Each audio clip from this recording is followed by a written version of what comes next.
राधिका और नवीन को आज तलाक के कागज मिल गए थे। दोनों साथ ही कोर्ट से बाहर निकले। दोनों के परिजन साथ थे और उनके चेहरे पर विजय और सुकून के निशान साफ झलक रहे थे। 4 साल की लंबी लड़ाई के बाद आज फैसला हो गया था। 10 साल हो गए थे शादी को, मगर साथ में 6 साल ही रह पाए थे। 4 साल तो तलाक की कार्यवाही में निकल गए। राधिका के हाथ में दहेज के सामान की लिस्ट थी जो उसे अभी नवीन के घर से ले जाना था, और नवीन के हाथ में गहनों की जो राधिका से लेने थे।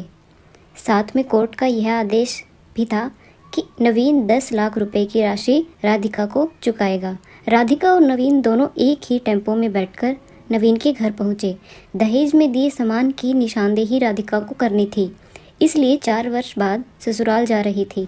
आखिरी बार, बस उसके बाद कभी नहीं आना था उधर। सभी परिजन अपने अपने घर जा चुके थे। बस 3 जन ही बचे थे, नवीन, राधिका और राधिका की माँ। नवीन घर में अकेला ही रहता था। माँ बाप और भाई आज भी गांव में ही रहते हैं। राधिका और नवीन का इकलौता बेटा जो अभी 7 वर्ष का है, कोर्ट के फैसले के अनुसार बालिग होने तक वह राधिका के पास ही रहेगा। नवीन महीने में एक बार उससे मिल सकता है। घर में प्रवेश करते ही पुरानी यादें ताज़ा हो गई। कितनी मेहनत से सजाया था इसको राधिका ने। एक एक चीज़ में उसकी जान बसी थी। सब कुछ उसकी आंखों के सामने बना था। एक एक ईंट से धीरे धीरे बनते घरौंदे को पूरा होते देखा था उसने। सपनों का घर था उसका। कितनी शिद्दत से नवीन ने उसके सपने को पूरा किया था। नवीन थका हारा सा सोफे पर पसर गया। बोला, ले लो जो कुछ भी चाहिए, मैं तुझे नहीं रोकूंगा। राधिका ने अब गौर से नवीन को देखा। 4 साल में कितना बदल गया है। बालों में सफ़ेदी झांकने लगी है। शरीर पहले से आधा रह गया है। 4 साल में चेहरे की रौनक गायब हो गई है। वह स्टोर रूम की तरफ बढ़ी जहां उसके दहेज का अधिकतर सामान पड़ा था। सामान ओल्ड फैशन का था, इसलिए कबाड़ की तरह स्टोर रूम में डाल दिया था। मिला भी कितना था उसको दहेज। प्रेम विवाह था दोनों का। घर वाले तो मजबूरी में साथ हुए थे। प्रेम विवाह था तभी तो नज़र लग गई किसी की, क्योंकि प्रेमी जोड़ों को हर कोई टूटता हुआ देखना चाहता है। बस एक बार पीकर बहक गया था नवीन। हाथ उठा बैठा था उस पर। बस वो गुस्से में मायके चली गई थी। फिर चला था लगाने सिखाने का दौर। इधर नवीन के भाई भाभी और उधर राधिका की माँ। नौबत कोर्ट तक जा पहुँची और तलाक हो गया। न राधिका लौटी न नवीन लाने गया। राधिका की माँ बोली, कहाँ है तेरा सामान?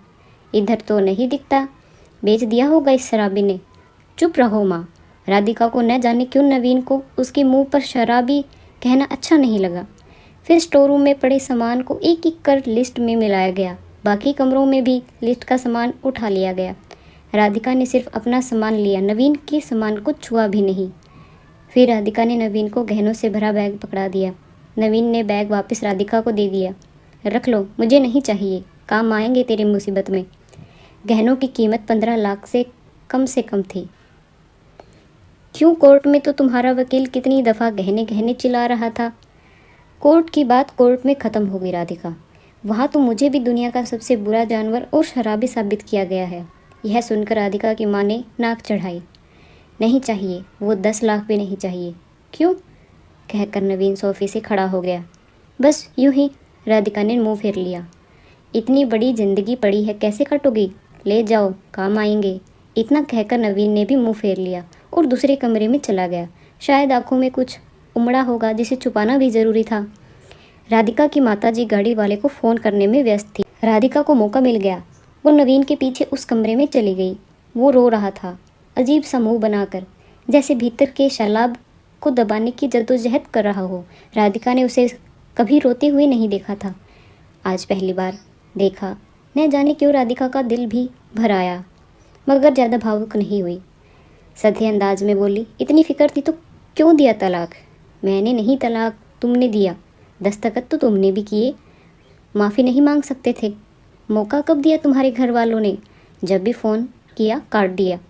घर भी आ सकते थे, हिम्मत नहीं थी। राधिका की माँ आ गई। वो उसका हाथ पकड़कर बाहर ले गई। अब क्यों मोल लग रही है इसके? अब तो रिश्ता भी ख़त्म हो गया। माँ बेटी बाहर बरामदे में सोफे पर बैठकर गाड़ी का इंतज़ार करने लगी। राधिका के भीतर भी कुछ टूट रहा था। दिल बैठा जा रहा था। वो सुन सी पड़ी जा रही थी। जिस सोफे पर बैठी थी उसे गौर से देखने लगी। कैसे कैसे बचत करके उसने और नवीन ने वो सोफ़ा ख़रीदा था। पूरे शहर में घूमी, तब यह पसंद आया था। फिर उसकी नज़र सामने तुलसी के सूखे पौधे पर गई। कितनी शिद्दत से देखभाल किया करती थी। उसके साथ तुलसी भी घर छोड़ गई। घबराहट और बढ़ी तो वह फिर से उठकर भीतर चली गई। माँ ने पीछे से पुकारा, मगर उसने अनसुना कर दिया। नवीन बेड पर उल्टे मुंह पड़ा था। एक बार तो उसे दया आई उस पर, मगर वह जानती थी कि अब तो सब कुछ खत्म हो चुका है, इसलिए उसे भावुक नहीं होना है। उसने सरसरी नज़र से कमरे को देखा। अस्त व्यस्त हो चुका है पूरा कमरा। कहीं कहीं तो मकड़ी के जाले झूल रहे हैं। कितनी नफरत थी उसे मकड़ी के जालों से। फिर उसकी नज़र चारों ओर लगी उन फोटो पर गई जिसमें वो नवीन से लिपट कर मुस्कुरा रही थी। कितने सुहाने दिन थे वो, कितने सुनहरे दिन थे वो। इतने में माँ फिर आ गई। हाथ पकड़कर फिर उसे बाहर ले गई। बाहर गाड़ी आ गई थी। सामान गाड़ी में डाला जा रहा था। राधिका सुन सी बैठी थी। नवीन गाड़ी की आवाज़ सुनकर बाहर आ गया। अचानक नवीन कान पकड़कर घुटनों के बल बैठ गया। बोला, मत जाओ, माफ़ कर दो। शायद यही वो शब्द थे जिन्हें सुनने के लिए 4 साल से तड़प रही थी। सब्र के सारे बांध एक साथ टूट गए। राधिका ने कोर्ट के फैसले का कागज निकाला और फाड़ दिया। और माँ कुछ नहीं कहती, और माँ कुछ कहती उससे पहले ही लिपट कर नवीन से साथ में दोनों बुरी तरह रोते जा रहे थे। दूर खड़ी राधिका की माँ समझ गई थी, कोर्ट का आदेश दिलों के सामने कागज से ज़्यादा कुछ नहीं। काश उनको पहले मिलने दिया होता। तो दोस्तों, ये कहानी आपको कैसी लगी कमेंट करके ज़रूर बताना, और लाइक करना और शेयर करना